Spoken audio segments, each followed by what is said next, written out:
Gets on in, gets the knock up onto Raptor, gets him to leave, and now turns back to the Drake. Now watch the number. Pay attention. 1999? Mm-hmm. Good year. And 17. 1,400 on the dot. On the dot. Is that not the cleanest smite we have ever seen? Yes, that number was around for a little bit longer than it possibly could have been. If it was like a split millisecond, maybe that's better. However, that's the best one I've ever seen. I think he might have just been captivated himself. Yeah. He looked at it, he looked at the bar and said, they're the same number. And then pressed the button. He actually got to glance at the red match and was like, oh wow, look at that. It lines up. He's so good. He was like, we don't have anywhere else to go if I smite this right away, so we'll leave that one for next Beautiful. time. It is 1-0 for Gen G, 2 wins away from the LCK Cup, their first ever. Let's see if they're able to do it with game number 2. Thank you, Spacers. As we are getting ready for game number 2, indeed, tons of Gen G fans have swarmed here at Kai Tak Arena in Hong Kong, and they liked what they saw in game 1. Chovy was pressing the buttons so well in that game, Wolf. Looks like, B&K's form, fantastic from yesterday. Looks pretty good in game 2, or 1 rather, but Gen G are just on another level. They are. And I want to see a different style of draft here for B&K. They're opting for first pick. Still early in the series in game 2 now. See what they want to go for. The Pantheon is removed now, though, so there's a little bit more flexibility on bans here for the Gen G side, with second pick on their side of things. LCK Cup trophy looming here. It's on the center of the stage, right in front of this massive audience. It'll be the first trophy B&K lift, if they can do it here tonight. With a bit of a rough start in this series thus far. First pick is theirs. They'll take away the Aurora, interestingly, right off the bat. Yeah. With Nar gone, clears Renekton stocks go up quite significantly. I don't know if that's first pickable in this scenario, but something to consider here for sure. Yeah, Aurora always a good ban against Gen G as well because Keen plays it so often, and obviously it can be flexed between mid and top. So just a good idea, but could mean that he plays something that's melee that he doesn't want to have to deal with Keen's Aurora eventually. Also going to ban away the Vi, even after the Rumble ban. Still not willing to let that one go over. I'm now wondering if Diablo is interested in the first pick Yunara here in this second game. Karma is taken away again, as that does really shoot the Lulu stocks priority there through the roof in this scenario in game 2. If they don't ban the Yunara, I think they're hoping to pick it here, or at least force a ban from Gen G. A lot of thought going into this one. The Orianna, obviously a really strong contender for that first pick position as well. This moment in time, with the Nocturne also available. Don't want to give that over to Gen G when they have 2 picks. As they will ban the Nautilus, I think they want that Yunara first pick. Yeah, it appears so. But now you just leave Orianna up. And Chovy says, okay, are you really going to give me Orianna? And the answer will probably be yes. Which is not very good for B&K. They could just ban, like, anything here, really, and feel pretty good about it. Chow, a tank in the top lane. They'll ban the Yunara ultimately. Wow. Avicla should be able to pick up the Orianna here. That's a lot of respect shown to Diablo. Yeah. I mean, I think that is, when you see that right there, that is a statement from Gen G.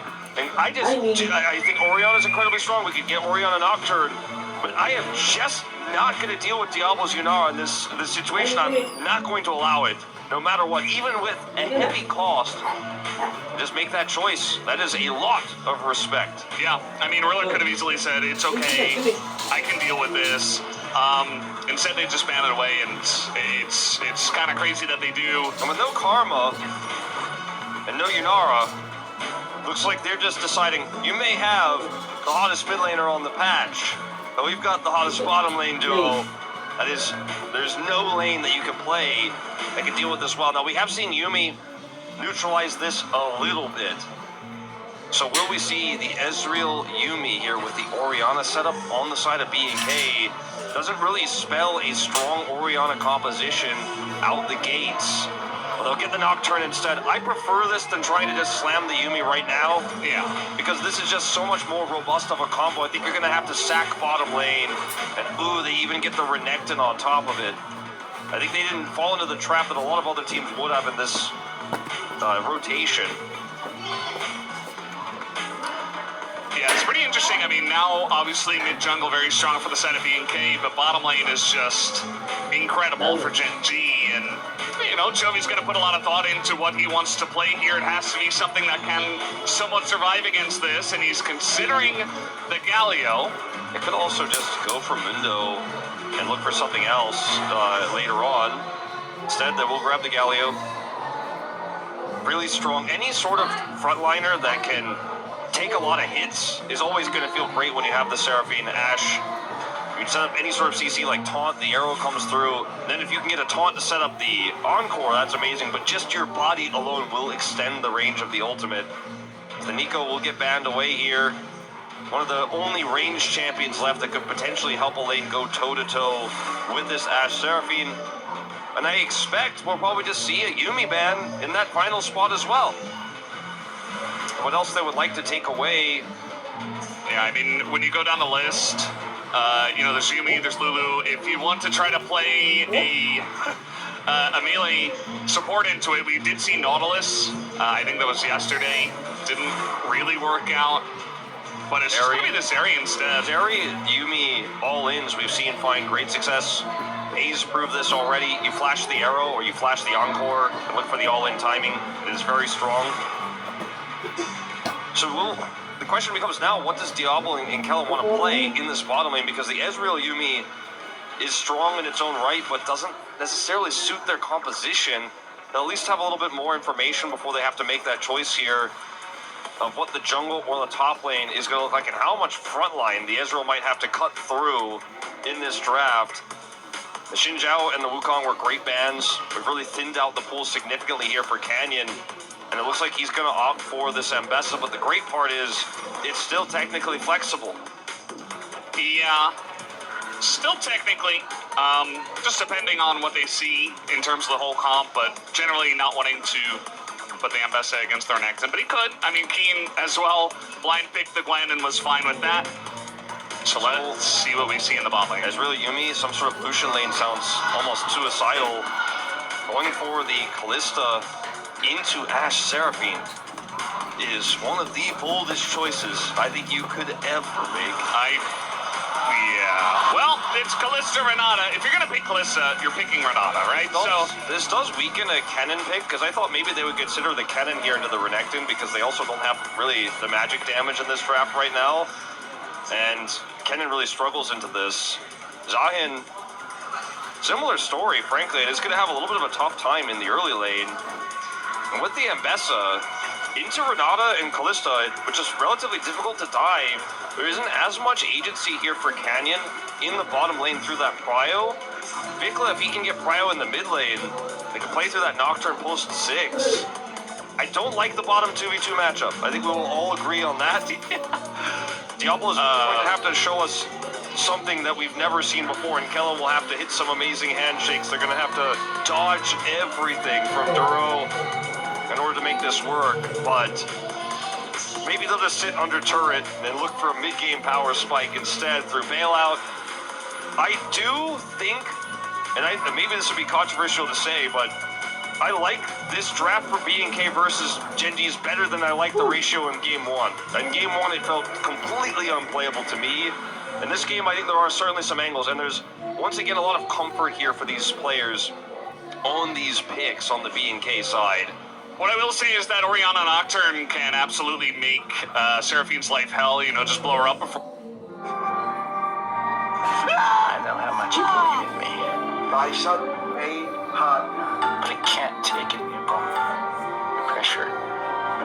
It does feel like one thing is clear, not just the top laner of VNK, but that Genji's drafting is on point today, and I think they have done a great job. We'll see if they can make it happen once again in the gameplay as we hop into the rip for game at number 2.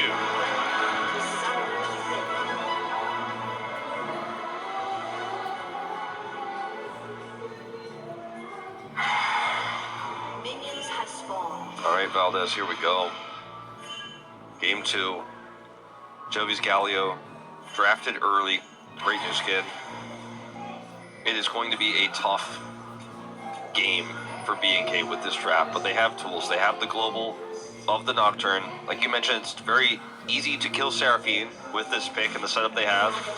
But in a lot of ways, it feels like whether it's Seraphine or anybody else, in order to win team fights, they will have to win them 5v4 at worst case scenario, with the combo eliminating someone essentially out of the fight.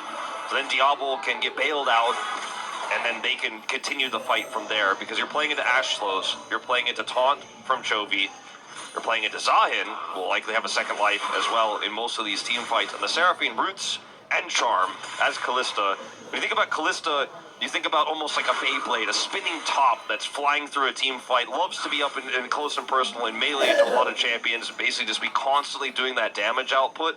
The problem is there's so many ways to stop the top from spinning in this draft here for Gen G. And that's what I'm most concerned about for how this is going to work. Outside of lane, where obviously we're going to have some serious issues here in the 2v2. Yeah, the 2v2, it is what it is. It's Ash, Seraphine. B&K know what they're getting themselves into. They say, well, we're never going to win the lane with what's available, so we're just going to pick this and play for outside the lane. Mid lane early on for Chovy is going to be very annoying as Orianna. This is what she does pretty much everybody, is not really allow you to have all that much fun, chunks you out for relatively low mana costs, and can make your life very miserable. But eventually you get some tank items, you know, can go hollowed radiance. That's what I was looking for. And then go into a bunch of armor or even into AP and just clear waves instantly. I think in this game he'll probably go for the Riftmaker second. We will see. And it's been pretty common in drafts like this. They'll have a ton of damage, so that one particular carry, which will be the Ashe in this game. CC is how you win the game as Gen G, and they have a lot of it. Canyon is lurking in this brush. I don't know if he's going to like what he sees. Yeah, the pings came down. They saw Canyon go into the bush, and so he was just looking to kite it out. Some wards get placed down here. They know exactly where Raptor is, so we'll see if our bottom laners, Ruler and Duro, are expecting the gank to come in, because they're pretty far up the lane. They're keeping Diablo and Kellen at arm's length, as the fears should be coming down here onto Ruler, who has already flashed. He's getting low, and his first blood for Raptor in the bottom lane as Gen G pushed up, and they got punished. I'm not sure about that flash from Kellen, but it's enough to get the full set of summers and the kill onto Ruler. Kill goes over to Raptor early, which is actually important for his stacks, as we zoomed through this replay really quickly.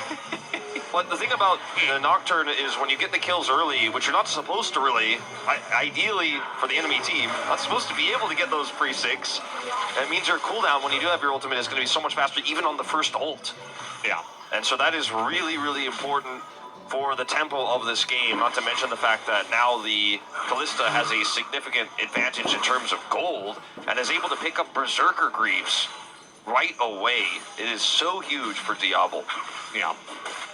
And so now you got this top lane that's, you know, never going to be fun for Keen, but he picks the Zahin because he's dealing with a lot of close range members on the other side. Like, Gen G's composition have a lot of tools when it comes to team fighting later on, but if bottom lane gets behind and top lane's already struggling and mid lane as well, maybe B&K can get some kind of momentum going, especially with just like a cheeky little early gank from the Nocturne that you wouldn't normally expect.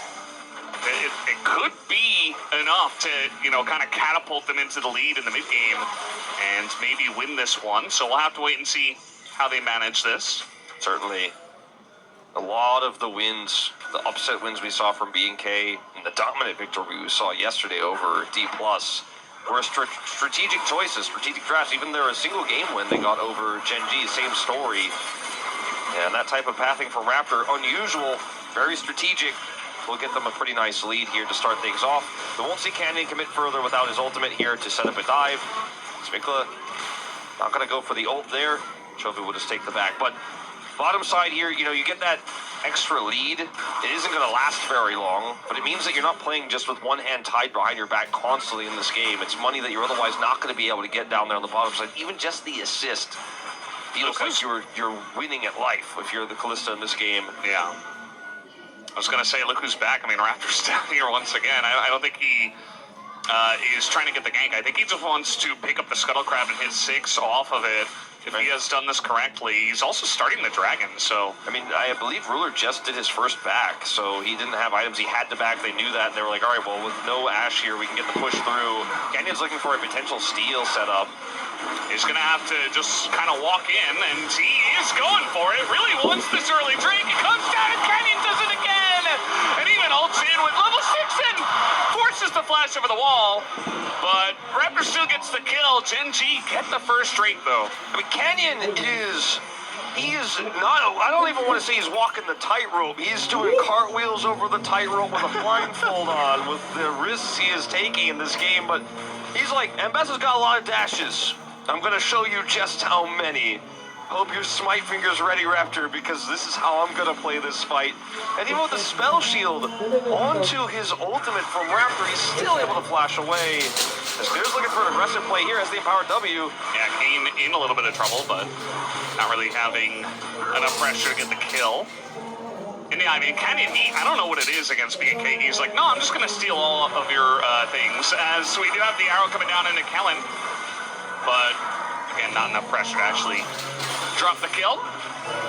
But it's still a very nice early lead here for the side of BK. 2 kills now for the side of Raptor. The bottom lane is going swimmingly, as good as you could hope for it to go, essentially. And now we're even looking for a little bit more. We get the zoom in, level 6. Yeah, no flash here for Ruler still. Ooh, has enough space. sidestep on the handshake. And I think if they get anything there, like the handshake connects or Fate's call is close enough to catch, the Raptor going to look for an ult play. They still want to make something of this. Yeah, I mean, they know this is possible. Raptor's just going to run at them. And Ruler, I mean, there's really nothing he can do except barrier eventually. And now, with the paranoia coming in, he will pick up the kill on a Ruler in the bottom lane. And just like that, Raptor is 3-0 in this cave. Quintessential Raptor early game. He's just making it happen. Aggressive path and getting into the back line, going into the enemy jungle and finding these wraparound angles. He is 100% KPs, all 3 of 3 on the kills. And he's pushed Ruler out of this bottom lane again. 400 gold here, the lead for Diablo. And now Gen G in a really awkward spot in this early game. This is not the early game they were hoping for with this Ashe pick. As God, this play here from Canyon comes over, has the dashes, and gets in here. Wait for it. 1070, getting lower, gets the smite, gets hand shook, ults Raptor, spell shields it, still has enough distance, gets the flash, so forces the follow flash. And here Ruler goes to ward, and unfortunately finds out that his worst fears were realized. That guy's already here. And a really nice ult here from Raptor the Paranoia allows him to close that gap one more time. And it's the second kill there onto the Ashe. And now he has Hex played as well, so the ults are coming and they're coming fast. Yeah, they absolutely are, and it's kind of insane what he has been able to manage early on as the arrow, the timing, excellent here on Vikla, who does have his flash, but now a Canyon coming in, Vikla just going to throw a shockwave and a flash to try to get away, but he just TP'd here, so not a very comfortable position for our Orianna player. I mean, the thing is, Ruler is just like, I've seen 1,000 TPs. I know that timing. I know where you're going to land. And he just says, you think you could just TP back to lane casually? I'm not going to allow it. There's no response. And then the follow from Chovy doesn't require flash. Really easy for him to just go up and get that taunt set up. So forces Vikla out of lane. Means that Raptor has to clean up things. It's a huge tempo swing here for Chovy in this mid lane. Obviously, the early game was tough. He's completely out of it now. Yeah, he's just biding his time, trying to build up to that Hall of Radiance. Some Raptors going to be stolen by Raptor. Stolen. I got there in the end. He does this very often, so kind of getting to me. He is going to take down that ward as well. Just trying to further his lead as much as possible. Canyon just trying to power farm to keep up as much as possible. Raptor's here. He has his ult, of course. Canyon is really far away. That route's going to buy some significant amount of time, and there's no wave, so... They have flashes this time, though, so... I just don't think they can commit without a wave. Yeah. Canyon even stops going over there. Goes straight to his Raptor camp. It's a calm before the storm in this game in a lot of ways. The B&K have generated a significant lead in the jungle and in the bottom and top lanes, but it's not enough to yet feel like they're in control of this game. They lost the Dragon to the Smite fight. Gen G have so much to rest on in this game because they have the Ashe Seraphine comp, the anti-Callista, all the CC. And this Renekton hasn't been played through really just yet. See what he can do in these team fights, because he's another melee that if he doesn't get charmed or rooted or taunted or ulted by Ambessa or skewered by Keen, he can get a lot done. It's a lot of things he has to Picking up avoid. what I'm putting down. Yeah. Canyon is top lane, so this Dragon will be B&K's. And of course, this is calculated. Canyon not going to try to put his face on the line to try to steal once again. Raptor not even going to smite this one down, and it's Mountain Soul that does come in. And Wave is here a little bit for a potential paranoia. They're not going to commit, though. It's just too thin. So it is just Dragon, like you say, in the mountain. And it's both of these comps love the mountain. I think that the Callista, in particular, always enjoys some additional resistances, especially when she gets later on in the game and likely to pick up a Jack shows. Even individual mountain drakes feel quite nice. And we're just kind of playing this slow mid-game out. We're cresting into the mid-game now. Where the lead for B&K is huge in terms of the gold numbers. But how well can they translate that into getting this Callista further ahead in the mid-game is the question they still have to answer. And why I think even a B&K fan is not ready to fully trust that they are in the driver's seat in this game just yet, as Raptor has done so much. I don't think he could do any more in this game, and yet still feel like he's going to have to if they're going to hold on to this gold advantage. Yeah, I mean, Fed Nocturne, again, can be very scary. You know, Vikla doesn't need to be fed to put the ball onto Raptor and press R onto Seraphine, which should be the main target, or even Ashe, you know, depending on the situation. But if you can take away a lot of that utility in the very beginning of the fight before he's even able to press any buttons, you're going to love it. And now they're actually trying to get onto Chovy here, it looks like. Want to utilize this Nocturne as much as possible. The taunt comes down and Chovy gets phase rush, so he's just... That's not going to work. Might be able to make something happen in the bottom lane if they commit the roam from Vikla. Vikla has just not been spending any time outside of lane. Doesn't have his teleport, and he's still, you know, early days here on this Rod build he's going for, which I know is going to make a lot of people roll their eyes in this game. But he doesn't really hurt that much the enemy champions anymore. With the build that Chovy's gone, he's just able to walk it off every single thing that Vikla throws at him. And with no TP here, if he committed to a roam, it could backfire immensely. The game is just, again, slowed down to a halt in that gold lead. If you pull up the graph, you can see it's dropped about 50% here for B&K, what they had before. Still grouping now that they have the side lane Orianna to potentially look for a pick in the bottom lane. And there isn't really anything else they can go for. I mean, they have immaculate vision around this dragon, but it doesn't spawn for 2.5 minutes. Yeah. I mean, essentially, Raptor's just trying to hover around Vikla, and Chovy's like, dude, I know you're here.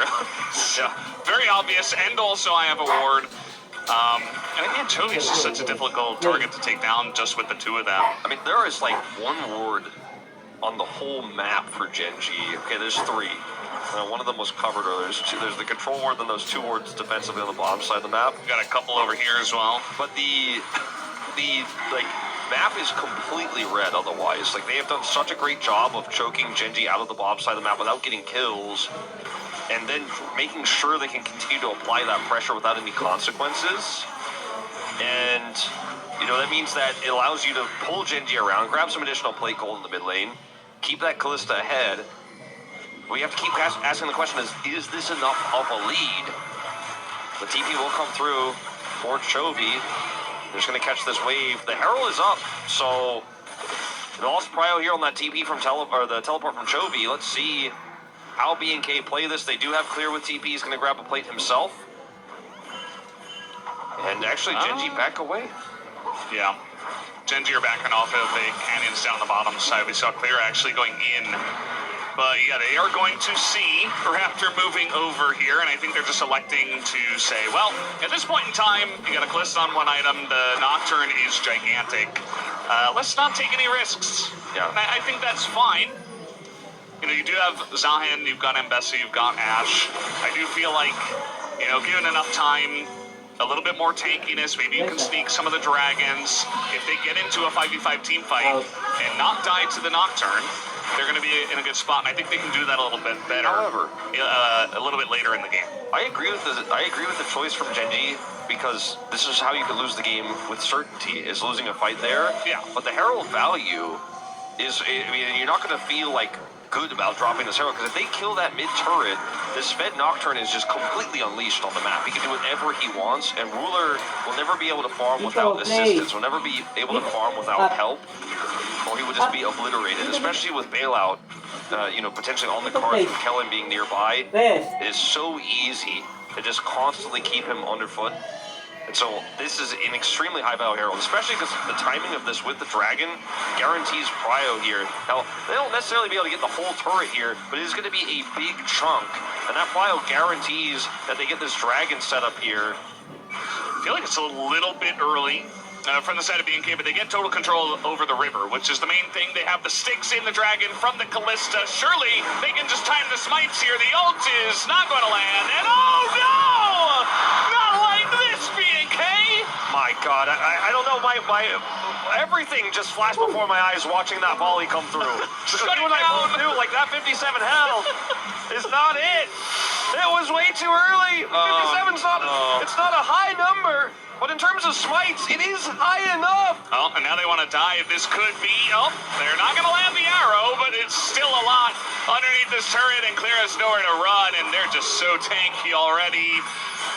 And just like that, the advantage that BNK had feels completely washed away, all gone, erased. And now Diablo's trying to get plates here. I think he'll be okay, but... you can feel the pressure from him. He wants to get as much as possible. Gen.G take a gold lead. They take control over the map. They take their second Dragon of the game. And for BNK, they opted. They opted to commit to the smite there and just get out, not try to force a fight, just say Dragon's enough. And they did that. But one early smite. After Canyon wasn't in the pit, you could just go sub-smite range to make sure. Watch Ruler here. When do they do this? Oh, it's 2,000. That's... I mean, it doesn't... You can wait just a little bit more. Like, as long as it's above 1,400. Yeah, yikes. It's... okay. And now, in live, Vikla shockwaved, and now he's going to try to flash away. Canyon says, you're not getting away from Mbessa that easily. I will collect the kill. And bad turns to worse for BNK as Gen.G. They will feast on any amount of room you give them. It's looking like this game might be heading towards sunset territory for BNK's composition. And I hate to say it, but in Game 1, their comp had so many holes in it into what Gen.G had. In Game 2, I like their composition better, but so all in and so strong at only certain moments in the game. If you really lose control, because they had all the edge they need to win the game. They had all of the setup. Like, they had the Fed Nocturne, they got the Herald, they had Dragon setup, and it's just dominoes falling one after the other. And you can't climb out of the hole with this composition if it falls behind enough. I think maybe BNK get one more fight, one more opportunity, one more bailout angle, potentially, or some crazy Nocturne Orianna combo. But I think one more chance in this game is all they'll get. They mess that up, they're unable to get it. I mean, it'll be so point for Gen.G if the Dragon is secured once again for them. Yeah. And they don't want to be avoiding fights. They want to fight with the strongest. Is uh-oh. Yeah, that's going to be the Fate's Call already utilized. You do see the taunt immediately as he comes out, and Kellen has to flash out. Meanwhile, he gets charmed up by the Seraphine, not in a very good spot. Bailout on Diablo, he immediately dies. And Raptor all alone. It's a very broken up fight for BNK, but it's 5 men strong for Gen.G. As Toby, he is hunting that back line, and he'll make that play happen. Seconds on Baron. 3 seconds on Baron when this happens. It's free. It's free. It's so free. There is no jungler. There's no damage. Vikla doesn't have shockwave. He's sitting on a Rod of Ages that's not complete. He can't hurt a fly. This Baron is just going to go down right away, and Clear is just going to hope to trade it for a turret here with Vikla. But that fight was the last chance I was alluding to. And it slips through their fingers. They get absolutely crushed. Gen.G snatch this victory away in a split second. Baron's up. Suddenly, what was a 1,500, nearly 2,000 gold lead for B&K for all of the early game is now a massive lead for Genji here. As the arrow comes through, the root's there, they get the Fate's Call, and then it goes in onto Chobi for some reason. Flashes, but the charm is already out. It's a double charm here with the extension. And it's just easy as pie. Frankly, to clean up with this trap, this Genji, they get a single CC, and it's just layers upon layers, and that Callista top maybe never is going to be spinning in this one. Yeah, I mean, the way B&K win fights, if this were a more even game, is through the Orianna Nocturne combo, you get the follow-up, Kellen throws himself in, a little bit of Engage Renata, right? Everybody piles on with essentially 5 melee, it feels like.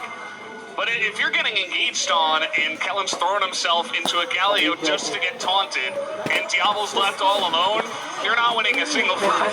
And especially not when you're this far behind. As now Vinkla just runs into them. And Genji say, thank you very much. We will pass go and collect 370 as we do have the taunt coming down the charm there on a Diablo. As he's just running away and Genji are just styling on them now. Aru comes down unclear as he's free food as well. Looking a lot like solo queue. And B&K are just getting rolled now, 20 minutes into the game. It's just 7,000 gold lead now. This turret is just dead. And Genji can go ahead and grab Soul Point. They seem only vaguely interested in that, as they'll send Canyon over alone. They're like, I guess Sure. An inhibitor is pretty appealing. With Diablo nearby and 4 seconds on Vinkla, they might not be able to get that whole inhibitor, but they are so ahead. I think they could have gone for the try. Instead, they'll send Chovy over here. They'll take out an additional turret. And 7,000 turns to nearly 9,000 gold, the advantage. Yeah. Soul Point in pocket. And watch this. This isn't even chain CC onto Vinkla. They both just kind of aim at him, and he dies. No flash. Just running at them.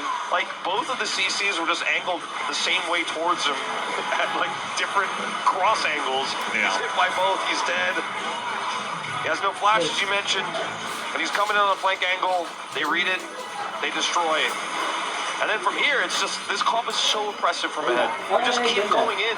Yeah. And Everybody one full hostile health. takeover is, Yeah. it's like, the only thing you have, it's feeble in comparison. Yeah. It It's like feels putting very your hand sad. up against a All right, they're going to try for it, Wolf, as I don't think I saw a shockwave. There it is, and he's just going to flash it. And now he goes Canyon. He says, jump, I will take the kill. And picks up 2, picks up 3. And that's the one thing about B&K. They will never back down from a fight, even if they're 10,000 gold behind. But sometimes it just looks like this, and it's not very fun for them. Genji, though, having a ball, just running them down. Vinkla going to flash away. And maybe for now he will survive. But the game is over. The game was over. It felt like 10 minutes ago. The good news is his Rod of Age is completed. That's the only good news, Valdez. Yeah, that's going to be the end of Clear, and it looks like the end of Game 2 going heavily in favor of Genji, just like that. You gave them an inch, one failed play. Genji said, thank you very much. We will take the game from here. 2-0 for Genji, as they are looking like the strong favorites to take this LCK Cup.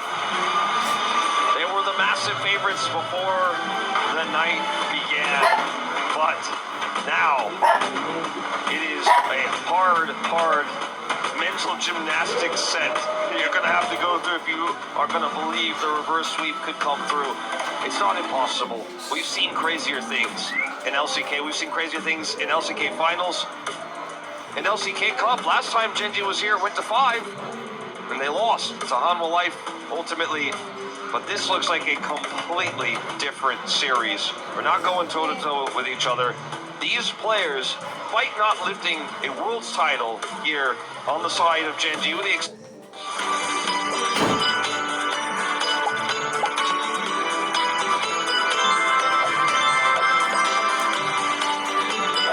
this arena for the very first time. Reverse sweep here against Genji would be something that we tell stories about for years. Well, this is where you got to start, right? It's not looking very likely, but Yeah, Genji, we weren't sure exactly what their form was going to be like on the day, but I think once we see these first couple of games, it almost feels like the result is just minutes away, potentially.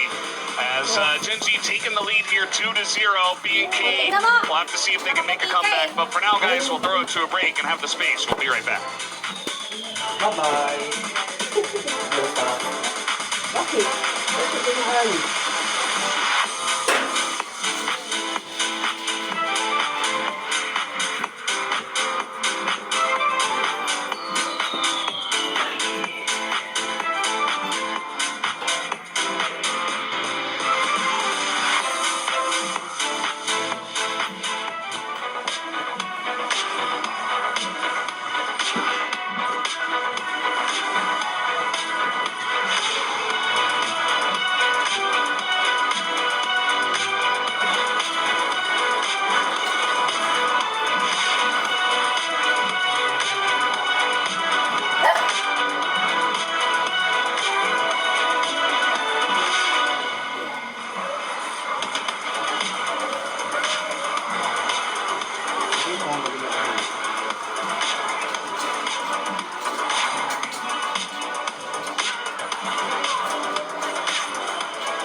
정례도 20초. 보트정글 도플. 정례도 자연 그냥 몸 부러지면서 할만한가? 할만해. 갈리오 공도 돌려와. 야, 미드 빨리 잘. 봐줄게. 이쪽 올래? 빼면서 해. 나 꼬리 봐. 여기 내가 다. 야, 오자. 거의 4대5야. 이겼어. 야, 끝내러 가자. 얘 헬로 빼줄게요.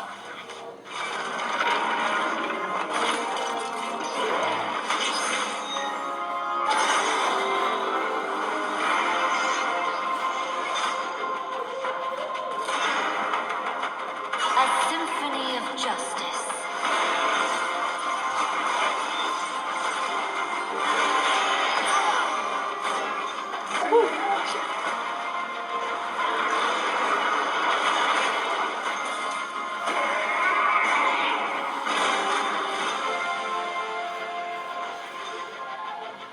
Demacia must lead by example.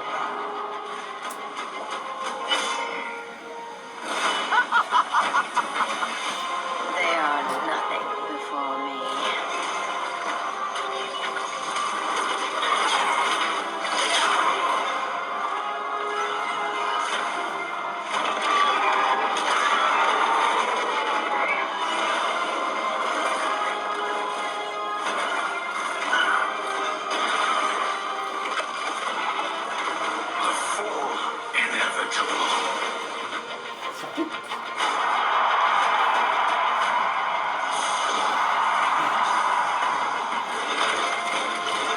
Try to keep up.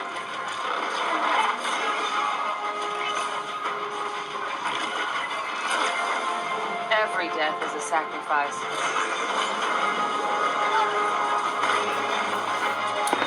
Please.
Lucky.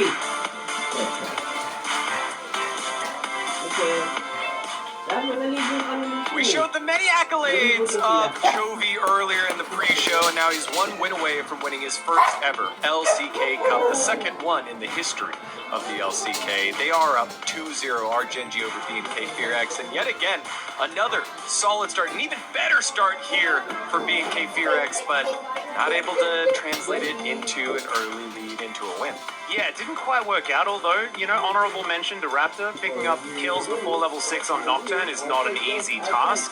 Unfortunately, it's the translating that into winning the game that's difficult as we bring up the draw. Yeah, I mean, I feel like it was really great idea to just give up Orianna to get the Ashe Seraphine, because this is the reason why we love Ryu. He's really good at breathing, The reason why BNK is good at this tournament is because of their bot lane. So they just aim for targeting the bot lane, ban out Karma Yunara into Ashe Seraphine, which is a huge advantage to the bot lane. And Chovy can play against Orianna with Galio. So this is such a insane idea, and it worked out. And honestly, I think the Orianna Nocturne into the Ashe Seraphine can work out pretty well in team fights, getting onto them, exploding them. The problem is, though, Genji just went this absolute bulk in the top side. You have a Deathpool composition, we've often seen like Mundo paired with this Ashe Seraphine, but you have all these bruises, so you're just going to shield up, make sort of invincible, and I just didn't really feel the Calista Renata. We've seen it picked by Genji of all teams into Ashe Seraphine. You do have to find ganks to get it ahead early, but I just feel like it's a losing battle. It's not a fun 2v2, and as the game goes on, you just get outscaled pretty hard. Thoughts on the Calista Renata here, guys, because I know that... I hated it. It was a decision. They banned 4 champions of the bot lane. They just know what to target down, and I think that's why Ryu is just so good at the draft. The Zeri ban was actually so heavy. Yeah, it was. Because we've seen that that has been the good way to actually beat the Ashe Seraphine, and so just get rid of it. Yeah, well, if you have a Calista Renata, a good way to get it going is to gank down to the bottom side of the map. Raptor did that multiple times and got going early. And Ashe Seraphine in this 2v2 matchup wants to be pushing up, playing aggressive, and Rula, bit of a flop with the flash. Flashes into the wall, and it allows this setup to come through. You get an early kill onto Raptor. This is a great start, especially with all those summoners going down. This isn't quite as great for the side of BNK Fear-X, because they do let his dragon go over. So, I think it kind of connects to the draft as well, because they have Calista Renata, so they kind of have to snowball with the earlier dragon stacks. But look at Canyon. He's just going in 1v3, and he managed to steal that Drake, and this doesn't make any sense, and he almost survives. At the end he dies, but this was so huge for the team. So, I think even though Raptor had such a great early game, he's gonna kill Rolla here with insane amount of damage, but still, it shows that 2 junglers, the battle around is just insane in this tournament. And I feel like this should have been enough to get Raptor off to a good enough start to guarantee, at least the next 2 dragons, right? And this is the ridiculous part, with the fact that Canyon steals away that first one, and then what we've got coming up, it means that this lead that he built for himself, which is so important, getting a lead on a Nocturne is ridiculous and it shouldn't happen. And this shouldn't happen either! Look at the help, and then the volley gets it. We've seen some crazy steals in the playoffs of the LCK Cup. That shouldn't be happening. And also, Keen forced to clear on a low HP, forced him to ult, and Canyon's like, oh, well, that's just a free kill here. And Ector, no ultimate. The Ash Shower comes in a little bit off this time, Ruler, but it's not even needed for this kill to be cleaned up. So, Dragon picked up by Genji to deny what could have been 3 dragons if those 2 steals didn't come through. I think Canyon's just farming the solo laners in the bot side of the map. So many good pickups from Canyon here. I thought he was the one playing Nocturne here, because Nocturne is known as silent killers. But I guess Ambessa, he was just on the right position at the right timing. Yeah, and you can see the score there at the top. It was 2-3. I think Genji did a great job of understanding, hey, we're behind. Let's not give any more windows for ganks to come on in until we get online. Those steals come through, and then it leads to an equal footing Genji against an opponent. This is what they can do to you. I feel like this is what the composition of Genji was leading to. You have so much frontline threat, you have so much engage potential with the Ashe Seraphine, force the Renata ult, and then it's good peel, honestly, with the Calista ult being used to disengage, but the Seraphine ult comes through, the charms there. And what are you supposed to do when everyone's flying in? You can't play the game as Callisto in this situation. Can't do anything here, and this is the reason why you don't really want to play Kalista Renata, and they're even behind in this game right now, so it feels even worse. And I think the more I think about the draft, it felt so great because I feel like Ryu kind of forced them to first pick Orianna into match with the jungle, because that's what you should do when you pick the Orianna first, right? So they cannot have the bot lane on 2-3. That was just insane, 200 IQ from Ryu. Yeah, and it kind of brings me back to their draft as well, because the Karma ban was so weird, right? yeah. Like, that could have been an Orianna ban very comfortably. It just shows that it might have been part of the plan, is like, let's give them the Orianna first pick. We know that that's going to come through. This is what we're going to play into it, and even if they get Nocturne, it won't matter. I mean, good to see the spirits aren't quite broken yet over by BNK Fearx. Lyra locked in there. I was going to say, Lyra looks like he's not exactly super psyched about the whole situation.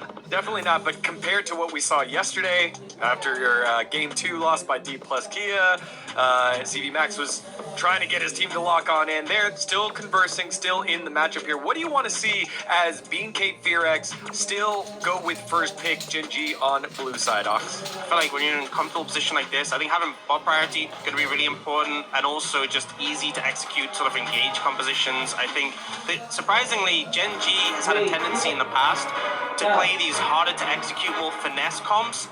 They're just playing simple stuff right now, and it's making the game so easy. I think BNK Fearx need to go back to that.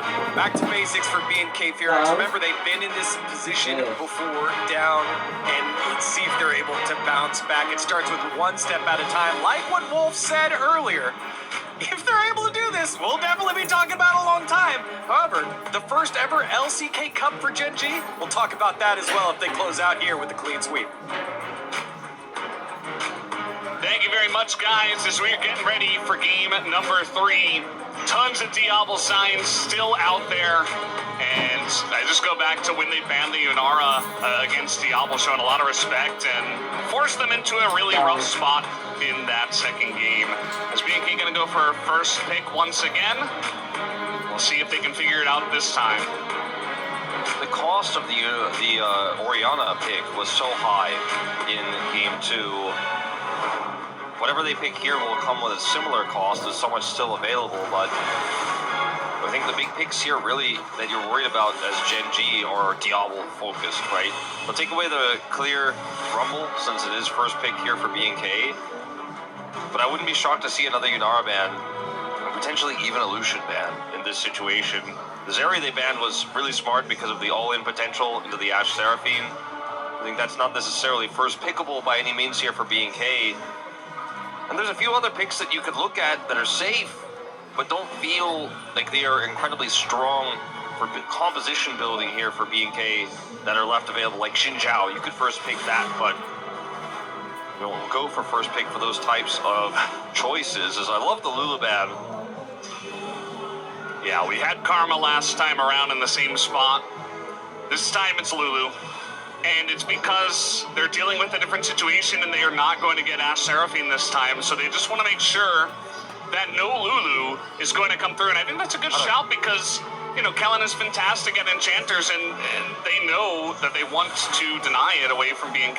Didn't ban Nico. I think they should have banned Nico here. It feels pretty obvious to me that Genji are looking to have a 1-2 punch of the Corki Nico in response to whatever that first pick is. You can't get that duo yourself. With only one pick on first pick here for BNK. They banned away the Yone of all things, which really doesn't tell us a whole lot. Genji opt to take away the Karma. They're taking away all enchanters from Kellen.